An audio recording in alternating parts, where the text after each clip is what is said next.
Hi అండి, అందరికీ నమస్కారం. అందరూ ఎలా ఉన్నారు? అందరూ బాగున్నారు అనుకుంటున్నాను. Welcome back our channel. నేను మీ రేవతి రమేష్. మరొక మంచి వీడియోతో అయితే మేము ముందుకు వచ్చేసానండి. అదే సంకష్టహర చతుర్థి పూజ విధానం.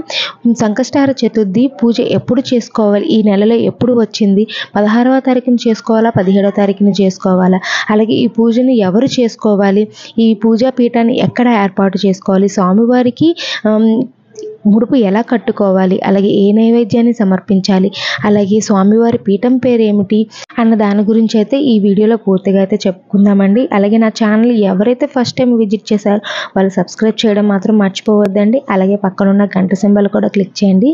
వీడియో కొంచెం లెంతీగానే ఉంటుందండి. ఎండ్ వరకు చూస్తేనే ఉదయం నుంచి సాయంత్రం వరకు పూజని ఎలా చేసుకోవాలో, ముడుపు ఎలా కట్టుకోవాలని తెలుస్తుందండి. వీడియో ఎక్కడ స్కిప్ చేయకుండా అయితే చూడడానికి అయితే ట్రై చేయండి. మానవులు కష్టాల నుంచి గట్టెక్కించేది సంకష్టహర చతుర్థి వ్రతం. గణపతికి అత్యంత ప్రీతిప్రదమైన తిథులలో ప్రధానమైనది చవితి తిథి. అయితే ఈ చవితి లేదా చతుర్థి పూజను రెండు రకాలుగా ఆచరిస్తారు.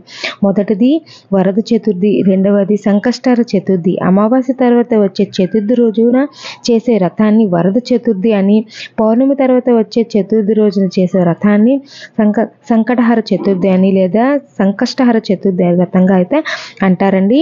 ఇందులో వరద చతుర్థిని వినాయక వ్రతంగా, వినాయక చవితి రోజున అయితే ఆచరిస్తారు. సంకటాలను తొలగించే సంకటహర చతుర్థి వ్రతాన్ని మాత్రం ఆలలంబంగా ఆచరిస్తూ ఉంటారు. ఒకవేళ సంకష్టహర చతుర్థి మంగళవారం కానీ వస్తే దాన్ని అంగాకార చతుర్థి అని కూడా అంటారండి. అలా కలిసి రావడం చాలా విశేషం. అలాగే పర్వదినంగా అయితే సూచించవచ్చు. అంగారంగ చతుర్థి నాడు సంకష్టహర చతుర్థి వ్రతం ఆచరించడం వల్ల జాతకంలోని కుజదోషము సమస్యలు తొలగడంతో పాటుగా చేసే పనిలో సంకటాలన్నీ తొలగి సఫలితం చేకూరుతుందని నమ్ముతారండి. ప్రతి మాసం కృష్ణపక్షంలో అనగా పౌర్ణమి తర్వాత 3 లేదా 4 రోజుల చవితి వస్తుంది. ప్రదోష కాల సమయమునికి సూర్యాస్తమయ సమయంలో చవితి ఎప్పుడైతే వస్తుందో ఆ రోజున సంకష్టహర చవితిగా అయితే పరిగణించాలి. అయితే 2 రోజులు ప్రదోష సమయంలో చవితి ఉండటం సాధారణంగా జరగదు. ఒకవేళ ఎప్పుడైనా అలా జరిగితే రెండవ రోజు సంకటహర చతుర్థిగా అయితే గమనించుకోవాలండి. ఇక్కడ నేను పీట బయటనైతే ఏర్పాటు చేసుకున్నానండి. స్వామివారికి ఎంతో ఇష్టమైన ఒక తెల్లని వస్త్రాన్ని అయితే పీఠం పైన ఏర్పాటు చేసుకున్నాను. మీరు తెలుపు లేదా ఎరుపు వస్త్రాన్ని అయితే ఏర్పాటు చేసుకొని ఇక్కడ నేను ఒక తమలపాకు ఉంచి దానిపైన గుప్పెడు బియ్యం వేసి పసుపు కుంకుమ వేసిన తర్వాత స్వామివారి చిత్రపటాన్ని అయితే నేనైతే పెట్టుకున్నానండి. ఇక్కడ స్వామివారి చిత్రపటం ఇలా లేకపోతే చాలా మందికి సరస్వతి, లక్ష్మీదేవి మధ్యలో ఉన్న వినాయకుడు మధ్యలో ఉన్నది కానీ, లేదంటే శివపార్వతులు, శివ బృందం ఉన్న వినాయకుడు కానీ, ఏదైనా సరే వినాయకుడు ఉన్నది మీరు పెట్టి పూజలు అయితే చేసుకోవచ్చండి. అలాగే ఇక్కడ నేను స్వామివారిని సింగిల్గా ఇలా ప్రతి ఇంటిలో కూడా ఉంటుందండి ఈ చిత్రపటము. అలాగే ఇక్కడ వినాయకుడికి మాత్రమే పూజ చేస్తున్నాం కాబట్టి పసుపు గణపతి కూడా పూజ చేసినా సరిపోతుందండి. అలాగే ఈ రోజున మనం అమ్మవారికి గౌరమ్మకు కూడా ఈ రోజున అయితే మనం పూజన అనేది చేసుకోవాలండి. నేను ఉదయం పూజ ఎలా చేసుకోవాలో చూపిస్తున్నాను. ఇక్కడ ఉదయం మాత్రం చేయవలసిందనమాట పూజ. ఇక్కడ స్వామివారి ఫోటో పెట్టుకున్న తర్వాత 2 కుందులను మాత్రమే అయితే ఏర్పాటు చేసుకున్నానండి. అలాగే నా దగ్గర ఇలా స్వామివారి విగ్రహం అయితే ఉందన్నమాట చిన్నది. అది అభిషేకానికి అవసరం అని చెప్పి పెట్టుకున్నాను. అభిషేకం చేసిన వినాయకుడు అనమాట. దాని తర్వాత నేను ఇక్కడ దీప కుందుల్లో నువ్వుల నూనె వేసుకుంటున్నాను. మీ దగ్గర ఆవు నూనె ఉంటే అది కూడా వేసి మీరు పూజించుకోవచ్చండి, దీపారాధన చేసుకోవచ్చు అనమాట. అలాగే నేను ఉదయం పూజను మాత్రమే మీకు వివరిస్తున్నాను. ఉదయం ఎలా పూజించుకోవాలి, ముడుపు ఎలా కట్టుకోవాలి అంతవరకు మాత్రమే చూపిస్తాను. సాయంత్రం పూజ కూడా ఇందులోనే కలిపి చూపిస్తానండి. అది సపరేట్గా చేయలేదు. మొత్తం అంతా కూడా నేను ఉదయం సెక్షన్లోనే పూజను మొత్తం చేసేసాను అనమాట. అది మీకు వివరిస్తున్నాను. అక్కడ స్వామివారికి తీర్థం కోసం అయితే పంచపాత్రలో అయితే తీర్థాన్ని అయితే స్వామివారి కోసం అయితే ఉంచానండి. అలాగే ఇక్కడ కలశం ఎవరైనా సరే పెట్టుకోవాలనుకుంటే పెట్టుకోవచ్చు అనమాట. నేను కలశానికి బదులు ఇలా ఒక ఇత్తడి దాంట్లో చెంబులో నీళ్లు పోసి పసుపు, కుంకుమ, గంధం, అక్షింతలు, చిల్లర పైస వేసి ఒక పువ్వునైతే వేసి ఇదైతే ఇక్కడ ఉంచుకున్నానండి. ఇది మీరు ఉంచుకోవాలనుకుంటే ముడుపు ఎన్ని రోజులు కట్టుకోవాలనుకున్నా సరే అన్ని రోజులు మేము చేసుకుంటాము అండి అని అనుకున్న వాళ్ళు మీరు ఆ కలశాన్ని అయితే ఏర్పాటు చేసుకోవచ్చు. లేదండి మేము కలశం పెట్టలేము అనుకున్న వాళ్ళు ఇలా చిన్న దాంట్లో అయితే పెట్టుకుంటే సరిపోతుంది అనమాట. అలాగే ఇక్కడ స్వామివారికి బెల్లాన్ని అయితే ప్రసాదంగా నివేదిస్తున్నాను. మీరు నారికేల కానీ, అరటిపళ్ళు కానీ, లేదైనా ఏవైనా ఫ్రూట్స్ కానీ, ఏదైనా ప్రసాదం కానీ నైవేద్యం తయారు చేస్తే స్వామివారి దగ్గర అయితే మీరు పెట్టుకోవచ్చండి. స్వామివారికి ధూపదీప నైవేద్యాలతో చూడోపచారాలతో అయితే స్వామివారికి అయితే పూజనైతే చేసుకోవాలి. అలాగే స్వామివారి అష్టోత్తర శతనామావళి ఉంటుంది కదండి, 108 అష్టోత్తర శతనామావళి చెప్పుకొని ఉదయం పూర్తి చేసుకోవాలి. ముడుపు కట్టి ఉపవాసం ఉండగలిగిన వాళ్ళు సాయంత్రం వరకు అయితే ఉపవాసం అయితే ఉండాలండి.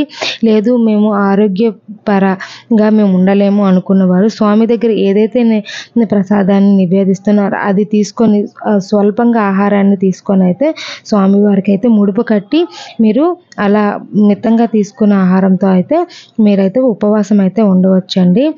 అలాగే ముడుపు కట్టుకోవడానికి ముందుగానైతే పూజని చేసుకుంటున్నాం కదండి.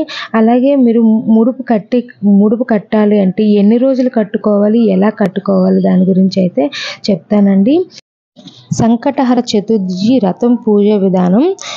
వ్రతాన్ని 3 లేదా 5 లేదా 11 లేదా 21 నెలల పాటు ఆచరించాలి. ఈ వ్రతాన్ని బహుళ చవితి నాడు ప్రారంభించాలి. వ్రత ఆచరణ రోజున ప్రాతకాలమే తలస్నానం చేసి ఆ తర్వాత గణపతిని పూజించాలి. 1/2 మీటర్ పొడుగు ఉన్న ఇలాంటి ఒక జాకెట్ ముక్కనైతే తీసుకోవాలండి. ఇది ఎరుపు లేదా తెలుపు గల అయితే జాకెట్ని అయితే తీసుకోవచ్చండి. మీ దగ్గర ఏదైనా సరే వాడని వైట్ క్లాత్ అయినా పర్వాలేదండి, లేదంటే ఇలాగా ఎరుపు జాకెట్ ముక్క అయినా పర్వాలేదు, లేదంటే పసుపుదైనా కూడా పర్వాలేదనమాట. అలా దీనికి ఈ జాకెట్ ముక్కకి 4 పక్కల కూడా పసుపు, కుంకుమ, గంధంతో అయితే అలంకరించుకోవాలండి. అలంకరించుకున్న తర్వాత దీన్ని మళ్ళీ వాడుకోవచ్చా అంటే దీన్ని మళ్ళీ మనం వాడుకోవచ్చండి. ముడుపుని మనం దేవుడి మూల పెట్టి అందులో ఉన్నవన్నీ తీసిన తర్వాత మంచిగా వాష్ చేసుకొని మళ్ళీ ఇదే క్లాత్ని అయితే వాడుకోవచ్చు అనమాట. ఇక్కడ అందులో నేనైతే 3 గుప్పెళ్ళ బియ్యాన్ని అయితే వేస్తున్నానండి. అలాగే 2 ఆకులు, 2 చెక్కలు, అలాగే 21 రూపాయనైతే పెట్టుకుంటున్నాను. మీ ఇష్టం అండి, ఎంతైనా పెట్టుకోవచ్చు అనమాట. అమౌంట్ 21, 51, 108 ఇలా మీకు నచ్చినంత అయితే పెట్టుకొని ఇలా జాకెట్ ముక్క కొసలకి అయితే మనం ముడినైతే వేసుకోవాలండి. ఇందులో నేను ఎండి ఖర్జూరాన్ని అయితే మిక్స్ చేశానండి. మీ దగ్గర ఉంటే వేసుకోండి. ఎండి ఖర్జూరం నేను వేసాను కానీ వీడియోలో అయితే లేదు, స్కిప్ అయిపోయింది అనమాట. ఎడిట్ చేసేటప్పుడు పోయింది, అది నేను చూసుకోలేదు. అందుకే మీ దగ్గర ఎండు ఖర్జూరం ఉంటే ఎండు ఖర్జూరాన్ని అయితే వేసుకోండి. శుభం కలగాలని చెప్పి నేను స్వస్తిక్ సింబల్ అని అయితే ఇక్కడ వేస్తున్నాను అనమాట.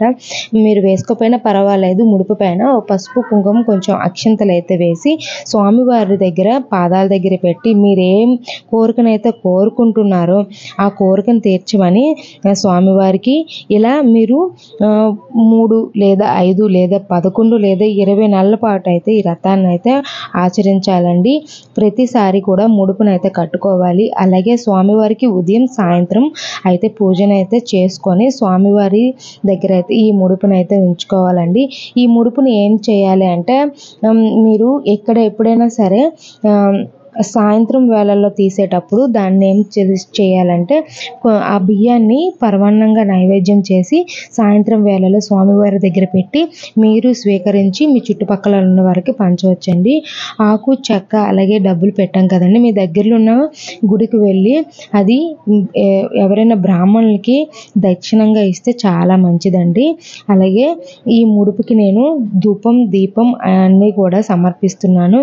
ఇలాగా చూడోపచారాలతో ఉదయం పూజనైతే కంప్లీట్ అయితే చేసుకోవాలండి. తర్వాత స్వామివారి పాదాల దగ్గర వేసి మనసారా స్వామివారిని కోరికనైతే కోరుకోవాలండి. అలాగే ఉదయం చేసిన పూజ మొత్తం కూడాను ఆ పూజ దగ్గర పెట్టిన సామాన్లన్నీ కూడా తీసేసేయాలండి. పువ్వులు అలాగే దీపాలు కొండెక్కిన తర్వాత దీపాలు కూడా తీసేసేయాలి. అలాగే ముడుపు కూడా దండం పెట్టుకొని తీసి ప్రసాదాన్ని అయితే చేసుకోవచ్చండి. మళ్ళీ స్వామివారికి మీకు ఓపిక ఉంటే ఇలా విఘ్నేశ్వరుడు విగ్రహం ఉంటే మీరు అభిషేకం అయితే చేసుకోవచ్చు అనమాట. ఇక్కడ నేను పసుపు గణపతిని ఒకటి పెట్టుకుంటున్నానండి.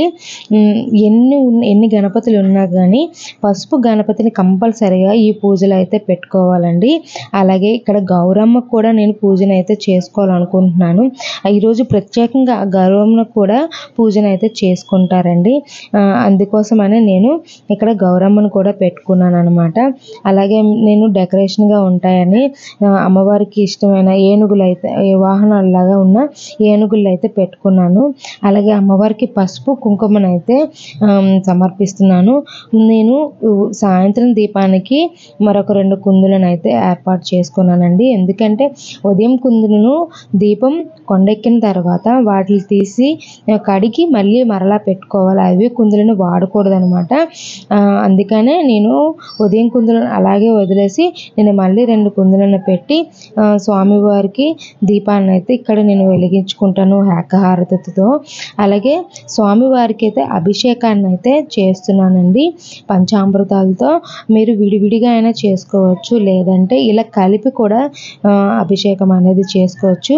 ముందుగా అయితే స్వామివారికి నీళ్ళతో అభిషేకం చేసిన తర్వాత పాలు, పెరుగు, తేనె, నెయ్యి, పంచదార కలిపిన పంచామృతాలు అయితే స్వామివారికి అయితే నేను అభిషేకించి అలాగే తర్వాత నీళ్ళతో కూడా అభిషేకించానండి.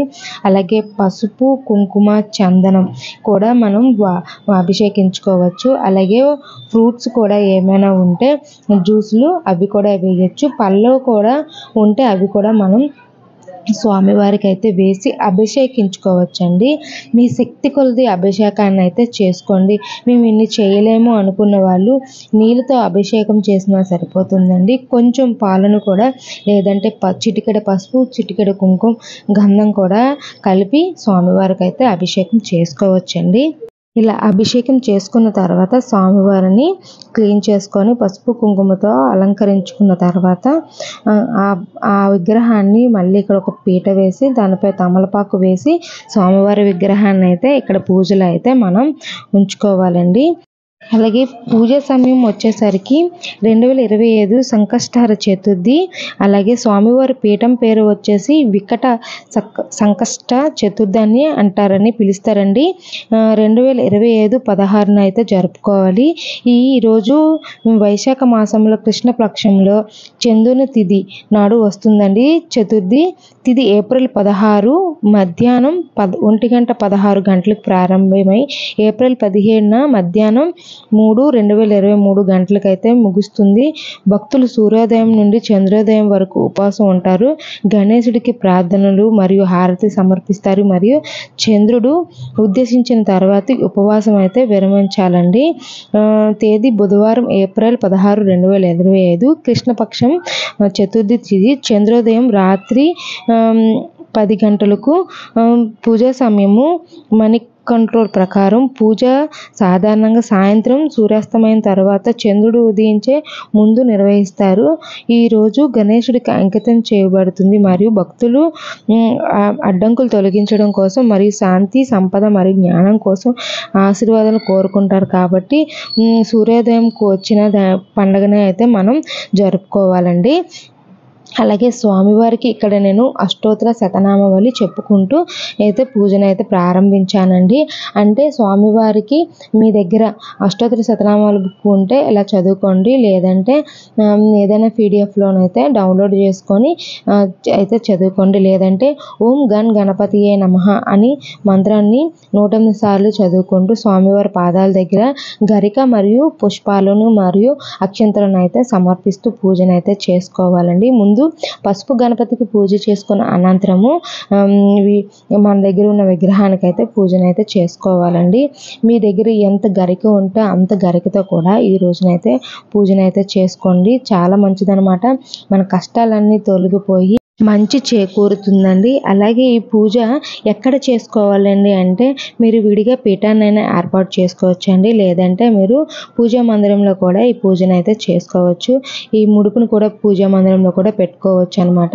మీరు చేసుకునేటప్పుడు మేము అలా డైలీ మేము ముడుపు కట్టుకొని చేసుకుంటామండి అనుకుంటే మీరు విడిగా చేసుకున్నా పర్వాలేదు. లేదంటే మేము పూజా మందిరంలో చేసుకొని మేము ఇలా సంకష్టహర చతుర్థి పడిన రోజు నాడు మాత్రమే చేసుకుంటాం అనుకున్న వాళ్ళు ఏ రోజు ముడుపుని ఏ సారి పెడితే ఆ సారినే పెట్టుకోవాలండి.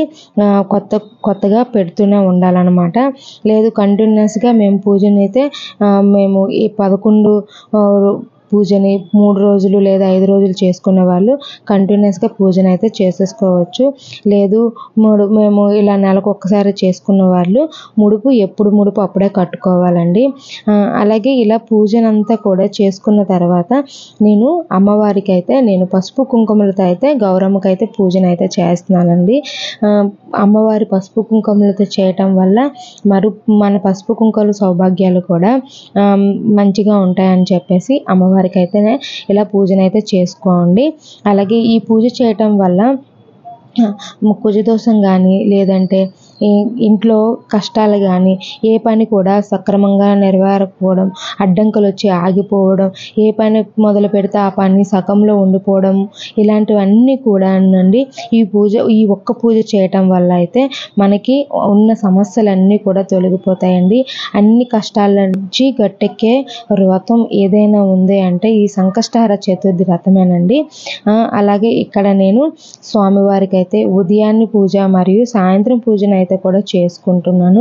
అలాగే స్వామివారికి నైవేద్యంగా అయితే మీరు కుండ్రాలు కానీ అలాగే ఏమైనా సరే పాయసం కానీ పరమాన్నం కానీ పులిహోర కానీ మీ శక్తి కొలది ఏమైనా సరే వండి స్వామివారికి అయితే నివేదించుకోవచ్చండి. అలాగే ఈ పూజ ఉపవాసంతో చేసుకుంటే ఇంకా మంచిదండి.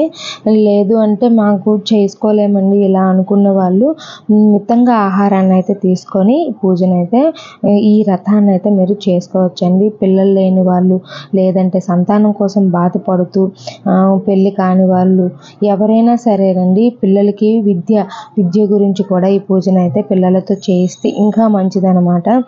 ఎలాంటి పనిలో ఆటంకం ఉన్నా కూడా ఈ ఒక్క పూజ చాలండి మన కష్టాల నుంచి గట్టయితే ఎక్కేయవచ్చు అనమాట. అంత మంచి పూజ అనమాట చెప్పుకోవచ్చు. అలాగే స్వామివారికి పూజ అనంతరం 2 అక్షింతలు తీసుకొని స్వామివారి పాదాల దగ్గర ఉంచి మనసారా కోరుకొని ఆ స్వామివారికి చెప్పుకోవాలండి. అలాగే నైవేద్యం కింద నేను అటుకులు అలాగే పుట్నాల పప్పు ఒక స్వీట్స్ పటిక ఉంటుంది కదండి షుగర్ చిప్స్ అవి వేసి బెల్లం కూడా వేసి స్వామివారికి అదైతే నైవేద్యం పెట్టి అమ్మవారికి అయితే తాంబూలాన్ని అయితే సమర్పించానండి. ఇలా మీ శక్తి కొలది ఏమైనా సరే ప్రసాదాన్ని అయితే తయారు చేసి స్వామివారి దగ్గర అయితే ఉంచుకోవచ్చు. ఇది నేను ఇంట్లో వాళ్ళకి అలాగే చుట్టుపక్కల ఉన్న వాళ్ళకి కూడా పంచి పెడతాను. మీరు కూడా ఇలా పెట్టుకుంటే మీ ఇంట్లో వాళ్ళకి మీ చుట్టుపక్కల ఉన్న వాళ్ళకి అందరికీ కూడా ప్రసాదాన్ని అయితే పంచిపెట్టండి. అలాగే స్వామివారికి ధూప దీప నైవేద్యాలతో అయితే చూడోపచారాలతో పూజనైతే చేసుకోవాలండి. ధూపాన్ని అయితే ఇలా నేను ఇస్తున్నాను. మీ దగ్గర ఇలా సాంబ్రాణి కానీ గుగ్గులం కానీ ఉంటే అది కూడా ఇవ్వవచ్చు. ఇక్కడ నేను ధూప్ స్టిక్తో అయితే ధూపాన్ని అయితే ఇచ్చాను. అలాగే స్వామివారికి మంగళహారతిని అనేది ఇచ్చాను. దాని తర్వాత స్వామివారికి ఎలా ఆర్ఘ్యం సమర్పించాలి అలాగే చంద్రునికి ఎలా ఆర్ఘ్యం సమర్పించాలి అన్న దాని గురించి అయితే చెప్తానండి.